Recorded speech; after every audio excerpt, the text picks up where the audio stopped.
బాగున్నావు అన్న? ఏం సంగతులు రాజానా? చాలాసేపు అయింది కదా, కొద్దిగా లేట్ అయినా సారీ.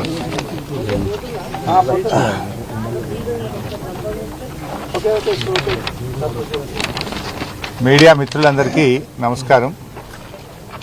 ఇప్పుడు దేవాదుల పంప్ హౌస్లో భాగంగా మనం ఉన్నటువంటి ప్లేసు దేవన్నపేట పంప్ హౌస్. ఇది దేవాదుల ప్రాజెక్టులో దేవన్నపేట పంప్ హౌస్ దగ్గర మనం ఉన్నాం. లోపలికి వెళ్ళి చూస్తే 3 మోటార్లు ఆఫ్ అయినాయి. 3 మోటార్లు కూడా పనిచేయడం లేదు. గోదావరి నదిలో కావలసినంత నీళ్ల ప్రవాహం ఈరోజు ఉంది. ఈరోజు కూడా సమ్మక్క బ్యారేజ్ దగ్గర 16,000 క్యూసెక్కుల నీళ్లు పోతా ఉన్నాయి నదిలో.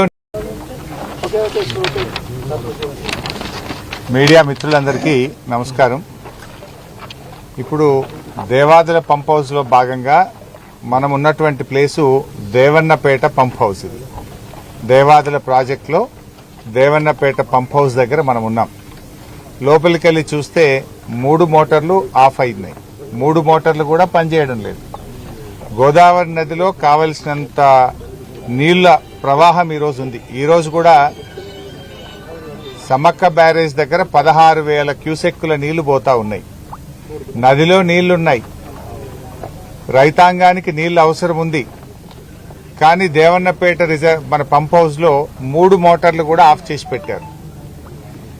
మీ అందరికీ తెలుసు, గత సంవత్సరం మార్చి 18వ తేదీ 2025 మార్చి 18వ తేదీ ఈ జిల్లా ఇన్ఛార్జ్ మంత్రి పొంగులేటి గారు, జిల్లా మంత్రులు వచ్చి ఇక్కడ హడావిడి చేసినారు. మోటార్లు ఆన్ చేస్తున్నాం, ఇక ఎంత రాత్రి అయినా సరే ఇక్కడనే బండుకుంటాం, మోటార్లు ఆన్ చేసే పోతాం ఇడికేలని పెద్ద పెద్ద మాటలు మాట్లాడారు. మోటార్లు ఆన్ చేయకుండానే గాలి మోటార్ ఎక్కిండ్రు, హైదరాబాద్ చేరిండ్రు. గత సంవత్సరం ప్రభుత్వ నిర్లక్ష్యం వల్ల సకాలంలో ఈ పంప్ హౌస్ మోటార్లు ఆన్ చేయకపోవడం వల్ల 60,000 ఎకరాల్లో పంట నష్టం జరిగింది. పోనీ ఈ సంవత్సరమైనా నీళ్లు ఇస్తారా అంటే 20 రోజులు నడిపినరు, రిపేర్ వచ్చిందని చెప్పి ఈ నెల 10వ తేదీ నుంచి ఇక్కడ మోటార్లు లిఫ్టింగ్ ఆగిపోయింది. అంటే దాదాపు 10 రోజుల నుంచి మోటార్ లిఫ్టింగ్ ఆగిపోయింది. ఇక్కడ మోటార్ల నుంచి పంపింగ్ ఆగిపోవడం ద్వారా అటు జనగామ జిల్లా, ఇటు పాలకుర్తి, ఇటు స్టేషన్ గన్పూర్, గండిరామారం రిజర్వాయర్ కు లిఫ్టింగ్ ఆగిపోయింది. ఇలా గండిరామారం లిఫ్ట్లు ఎందుకు నడుస్తలేవు అంటే వాటర్ లెవెల్ లేదు అంటున్నారు. ఇక్కడ మోటార్లు ఎందుకు నడుపుతలేరు అంటే ఆడ లెవెల్ ఫుల్ ఉన్నా సార్ అంటారు. మరి లెవెల్ ఫుల్ ఉంటే గండిరామారం లిఫ్ట్ పనిచేయాలి కదా. అక్కడనేమో నీళ్లు లేవు అని గండిరామారము తదితర లిఫ్ట్లన్నీ ఆఫ్ చేసినారు. ఇక్కడేమో మోటార్లు నడుస్తలేవు.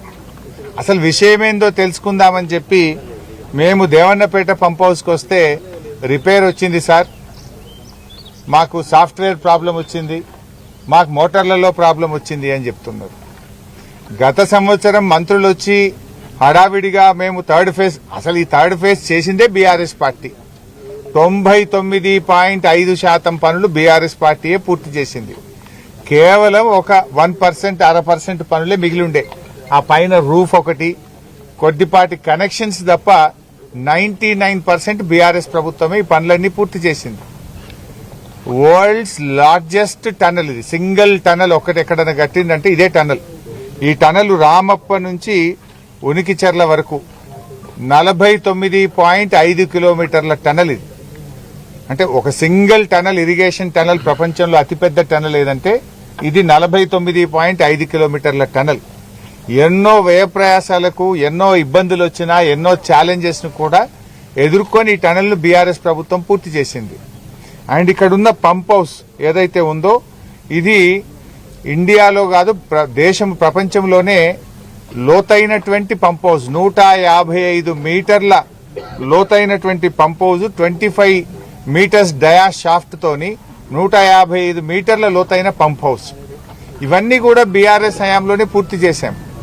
కానీ ఇలా కాంగ్రెస్ పార్టీ నిర్లక్ష్యం వల్ల వరంగల్ జిల్లాలో దేవాదుల రైతులకు తీవ్రమైన అన్యాయం జరుగుతూ ఉంది.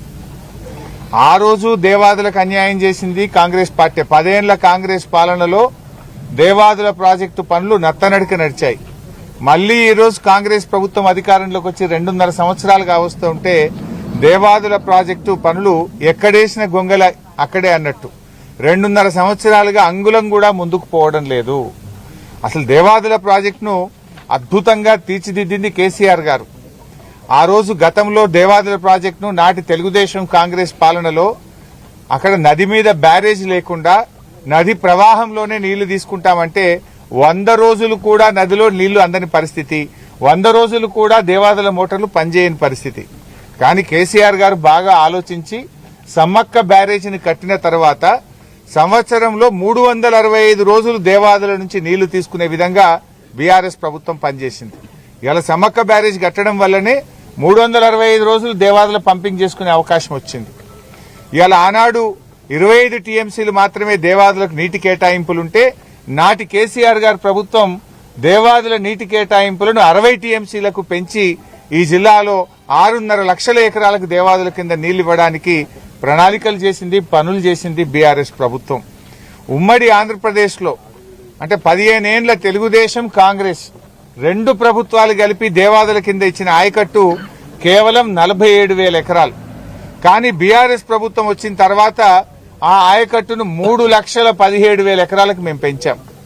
47,000 ఎకరాల నుంచి దేవాదుల ఆయకట్టును బీఆర్ఎస్ హయాంలో 3,17,000 ఎకరాలకు మేము పెంచడం జరిగింది. మరి 2.5 ఏళ్లైంది కాంగ్రెస్ గవర్నమెంట్ వచ్చి, ఒక్క ఎకరానికి అదనంగా నీళ్లు ఇచ్చిండ్రా?